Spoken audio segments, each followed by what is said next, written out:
holy. Let us die to make men free. While God is marching on. Oh, glory, glory, hallelujah.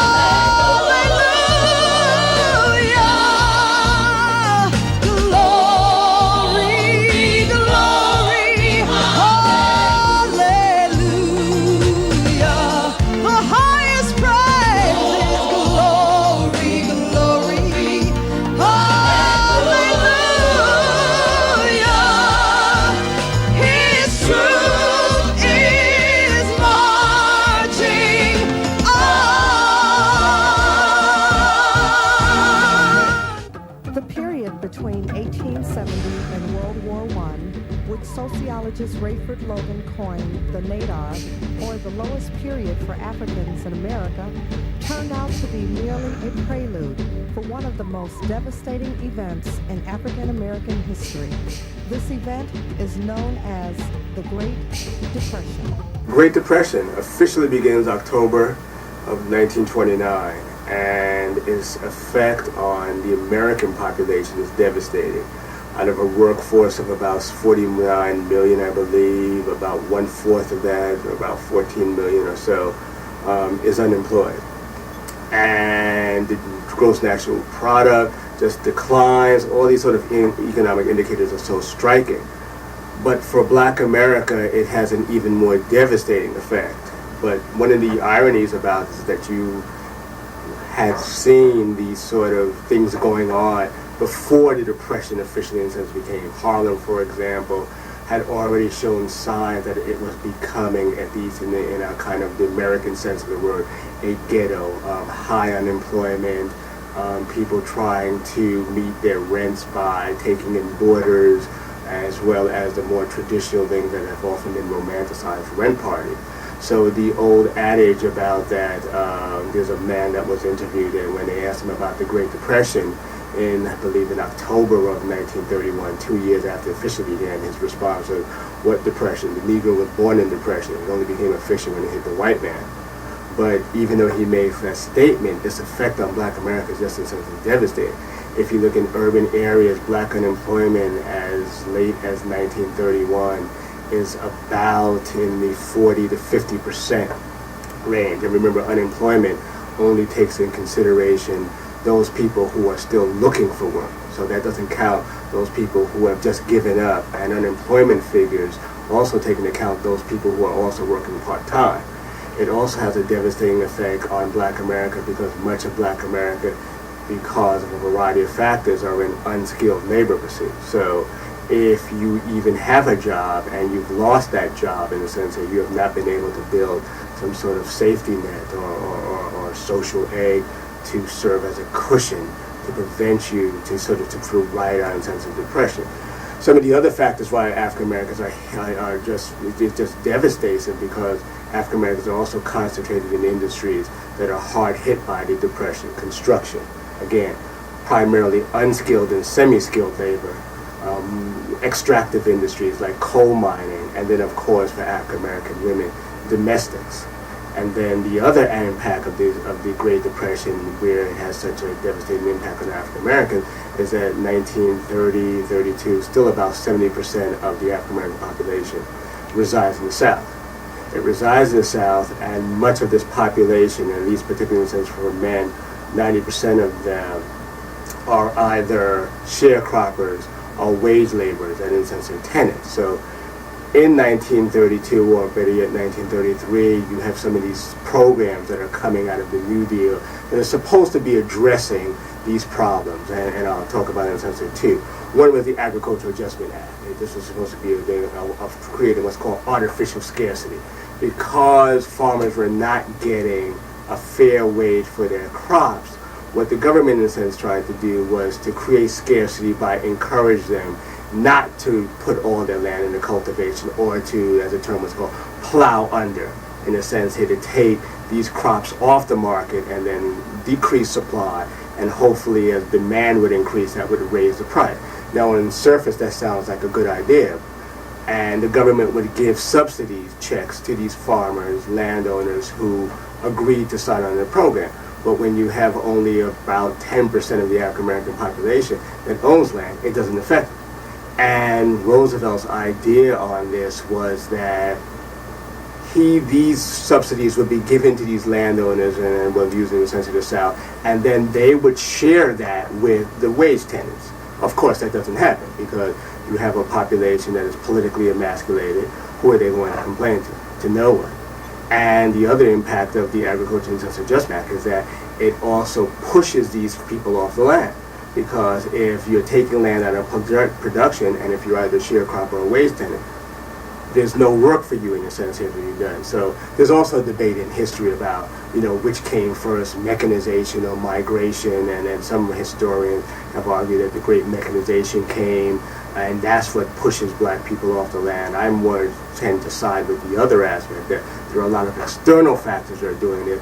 This is also setting the second wave of the great migration of black people in a sense to the north. So again, black people aren't just simply in a sense victims. Of course, they have to be victimized in a society that in which the color of one's skin has always been important. But the question is, how does it matter? And it mattered in a sense here on government programs that often had quote unquote the best intention. But if you go back and think about Franklin Roosevelt in a sense here too, Franklin Roosevelt, while he is often given credit for bringing blacks to the Democratic Party, which we'll talk about in a second shortly, his programs, in a sense, were often very conservative because he was afraid of alienating Southern white Democrats. And these Southern white Democrats, because of the seniority system, were the chairmen of very important committees. And so in the 1930s, in a sense, he wanted to get his New Deal programs pushed through. And these New Deal programs, the real radicalism of these New Deal programs, if they were followed through as initiated, would be to give African Americans a more equal playing field. This doesn't, in a sense, happen because Roosevelt is more Eleanor Roosevelt, who is more in the forefront than Franklin Roosevelt. I mean, the old All in the Family joke was when the television show with Archie Bunker, the right-wing white conservative, is having a debate with his wife's cousin Maud, who's this liberal, and he's getting on her case, and he's saying things like, you're always running around talking about Eleanor Roosevelt, Franklin Roosevelt. Franklin Roosevelt couldn't even control his wife. Eleanor Roosevelt was running up and down in Harlem telling the colored people that they have rights. Until Eleanor Roosevelt came around, we didn't even know the colors exist. So there's a truth in that fictional mass culture reference. The other thing about these New Deal programs that also affect black urban America is that many of these programs also didn't touch on the pursuits in which African Americans are predominantly in. For example, in 1938, you have a minimum wage law. Well, minimum wage didn't cover farm workers, and it didn't cover domestics. And in fact, domestics aren't covered by Social Security, on another example, until 1959. So you have these programs like Social Security, like minimum wage, which is supposed to help working people. But African Americans, because of the pursuits in which they fall outside of, in a sense, that range. So that's why that black man's comment about that, yes, it doesn't become official, it hits the black man. It is both true, but yet it also obscures the real devastating impact of it. I mean, relief rolls are just incredible on how many African American families are in a sense on relief. I believe in New Jersey, it's something in the 40 to 50% range, yet the black population in the entire state is only about 5%. So you just see the devastation there. There's also another impact of the devastation in cities across the United States. They were called domestic slave marts. In New York City, there was about 200 of them. And what you basically had is that, again, because African American women are confined primarily in pursuits like domestics, but these pursuits are hard hit by the Depression because during a time where people are tightening their belt, who are the first to go in the sense of domestics. But because their supply now greatly exceeds their demand, they're virtually dirt cheap. And you would have along in the Bronx, for example, across the street from where the Bronx courthouse is today, black women from the ages as young as 13, 14 to as old as 70 lining up, and white employers would come by and basically pick the woman they would want for either day work or week work. And these were just astronomically low wages. And one of the sort of class aspects of this is that before, having a domestic was sign of one being middle to upper middle class, but because the wages for domestics dropped so precipitously, now working class women can now afford to hire a woman who is of the same class status of her to come clean their house because the wages drop so low. In the South, you don't need these domestic wage marks because there are just virtually no employment for black women, and yet the salaries that are paid to them are just astronomically low. I think in Mississippi, it's about, say you work about 78, 80 hours a week and you make about 10, 15 cents an hour, where minimum wage in 1938 was 25 cents an hour. In Philadelphia, it was virtually in sense a 90-hour work week at a wage of, I believe the figure was maybe about $1.50 to $2 a week. And remember, to be a domestic is not this romanticized notion of being the nanny. You did everything. You did everything from cooking to cleaning to taking care of the children. You may get a half hour in a sense for lunch, and you did the same routine over and over and over again. So you can see one of the other impacts of this also too is that black women have very little choice, because as black men are concentrated in industries that are on the decline and jobs under law, they have to be the breadwinners in the family. So there's not much choice about this. And it also brings up one of the contemporary observations, that when you hear discussions about women going out in the workplace to sort of find themselves, and popular magazines talk about this as if like this is a new phenomenon.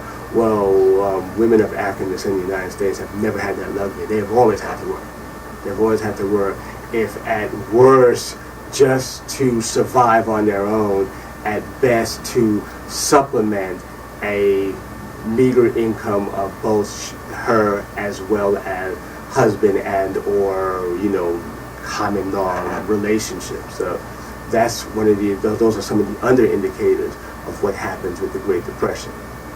The Depression, of course, stopped the migrations in general, because at least in the South, in the rural areas particularly, they had chickens, they had pigs, they had food. They didn't have to worry about it. In fact, my uncle used to send us a crate of live chickens. He thought we were starving to death. He'd send us a crate of live chickens, and chickens would hatch the eggs, and we would just have a good feast. And realizing Uncle William didn't know what he was doing. We weren't starving. My daddy was working in stockyards, and he could bring home food, on credit anytime he got ready. But to make Uncle Henry and Uncle William feel good about it, he'd send them a letter thanking them. My mother would send them a letter thanking them. We'd eat the chickens now. We wouldn't throw them away. But that was how they felt about the North, that here we were up here in the North, starving to death. So why should they come? So the migration stopped at that period during the Depression. Because we were closeted into this community, we had an affection of neighborliness with one another. We didn't have much money, but we shared what we had. It was not uncommon for my mother to go next door to one of her neighbors and say, "Susan, can you lend me some sugar?" Susan reached and gets some. Now next week, Susan may be coming over with some flour or for some. But there was a common sharing of goods and services, and more than any other thing, love and affection between neighbors, and certainly among families. But once black Southerners got to the North, they realized that it wasn't the promised land they envisioned. Yes, they were getting higher wages, and yes, they did not have to battle Jim Crow, but they faced a whole host of other problems: poor housing, poor schooling, high unemployment in some areas, and fourthly, police brutality. So those were the issues they encountered once they got south from white Northerners. I was born in 1930, and so I was introduced to white supremacy from my birth. And I would say that white supremacy was as strident in the 1930s as it was at any time. because until about 1900, what my forefathers told me is correct. In the early 1900s, there was still a lot of ambivalence about whether the system was going to work. But by the end of World War I, the system was in full force. So in the 20s and the 30s, you had the peak of the system. And it was just simply the attitude of the whites that I noticed about black people. And I'm talking about all shades of white opinion in the South. That the attitude of the enforcers, the enforcing part of the population, was always headed in a formal sense by the police department in the cities and the sheriff in the counties, was that white people had to treat black people as inferiors, and if they didn't, they were in trouble with white authorities and the white population in general. And therefore the white people who were human, more or less, in their orientation to black people, were forced to treat black people as inferiors because they were afraid not to. And you could sense that. I mean, as a boy growing up, I could sense white people who felt badly because they had to treat me the way they were treating me, and then they had to treat black people the way they had to treat them. They felt badly about it because the out and out blatant white supremacists just wouldn't allow white people to deviate from that standard. So in that atmosphere, white people had to act like they approved of what the white supremacist was doing, whether they did or not, because they would be humiliated, they would be punished in various ways, including in some cases violence. I mean, white people would be, the Klan was known to also confront white people for violating the racial protocol. So that when in a few cases where black people were brutalized by white authorities or white private citizens that I had some kind of association with, you had two groups of whites: those who were celebrating because of the brutality, and those who were ashamed. But a casual survey of the situation didn't show any difference at all. You know, when the police would say descend on a black man and brutalize him, the whites, I didn't see any cases where the Klan, I never saw a case where the Klan did somebody in, but I've seen several cases where white policemen brutalized black people in downtown, for example. A black man, for some reason or another, gets the attention of the police, and the police just simply pulverize him, and the white people just stand around, some of them cheering, and some of them are just standing in a kind of embarrassed fashion as I read them, but nonetheless nobody protesting. So that was the celebration of white supremacy. The idea that white people, that the way it was put to us was that the poor white trash, what we call we call them peckerwood, red crackers, you know, and various things like that, that they were the ones who really were white supremacists, that they were the ones who hated black people. And in a way that's true, but they were victims as much as we were, in a way, except that we got the worst end of that victimization. But the real powers that encouraged that and permitted that was a group that more or less got a free ticket because they were able to do it.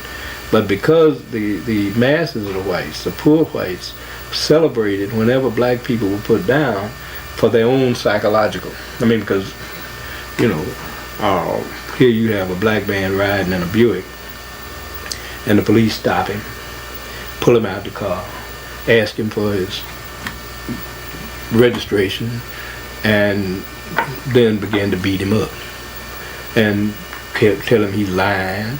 And here's these poor white folks looking like that. These white people can't even buy a pair of shoes. And here's a black man with a Buick getting the hell beat out of him, you see. And so that makes them, in some way or another, feel good in their poverty. That enables them to withstand their poverty. So I imagine a similar phenomenon existed with the mob scene, where they actually lynched somebody. I imagine that those poor white people standing out there clapping, showing their children and so forth and so on, are really telling their children, even though I'm a common poor man, son, I'm better than that nigga hanging down there. And even though we poor, at least that's not happened to us. So that would be my estimation of the psychological impact of that kind of event. It was a celebration of our elevation above the status of the black man. The brutality that was inherent in the white supremacist mindset of the late 1920s and early 30s led African Americans to established civil rights organizations for relief. The National Association for the Advancement of Colored People became the focal point for African Americans in their struggle for relief from discrimination and the ravages of the Great Depression. One of the interesting things, though, about it in a sense here is that when this depression hits, if the nation is unprepared for it, well, the established civil rights leadership is unprepared for it. And I think first and foremost is the National Association for the Advancement of Colored People, the NAACP. It is the nation's oldest civil rights organization, white or black. It is an organization that prided itself on being in the forefront of the battle for racial and human equality in the United States. But it is unprepared for the devastation, and for a couple of reasons. The NAACP, founded in 1909, after 1909-1910, is formed during the time in American history that historians have debated and called the Progressive Era. Now, it's real hard to define what exactly is the Progressive Era, because you get 8 historians in a room and everybody comes up with a different definition of the Progressive Era. Was there one? Was there not one?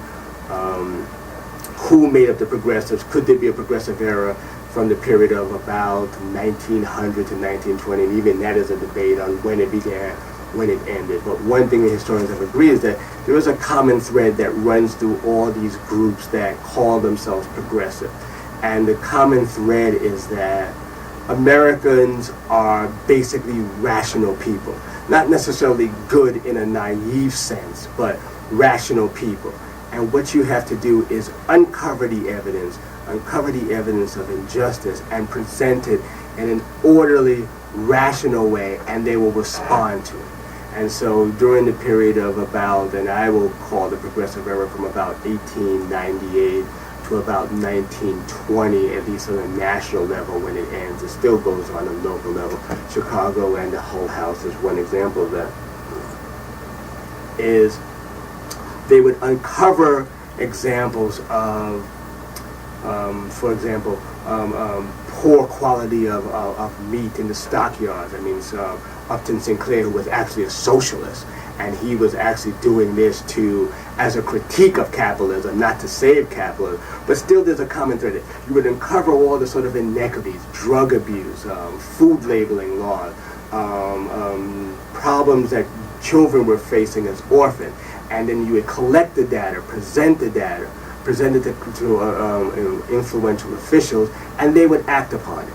That's where the NAACP is rooted, and in some respects I think it is still kind of trapped in that mode. Well, the second aspect about the NAACP and bringing them all together, what makes it difficult in the 1930s, is that it's a very hierarchical structure. That the national board makes a decision, and then it filters down to the branches, and then it filters down and filters down.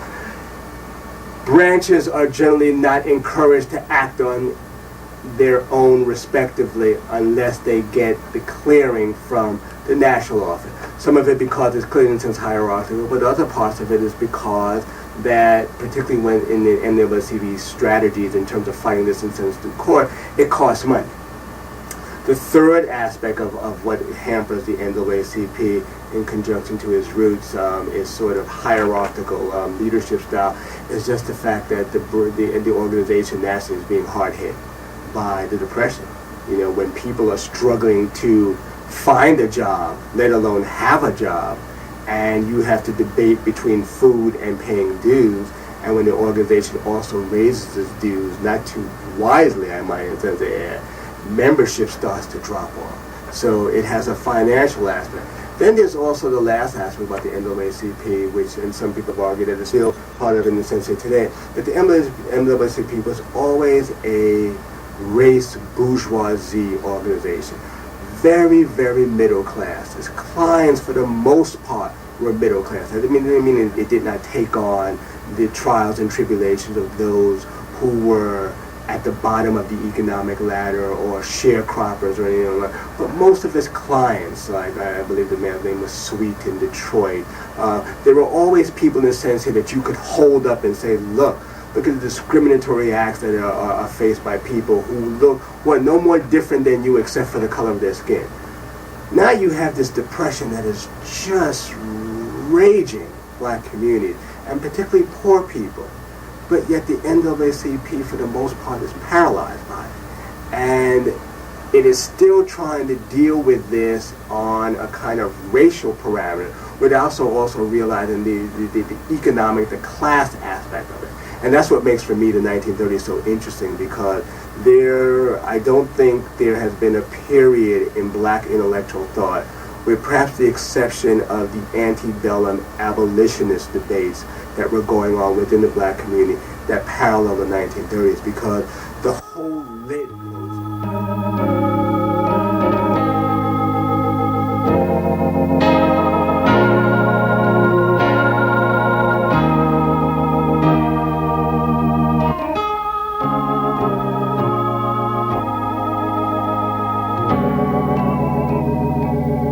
Mine eyes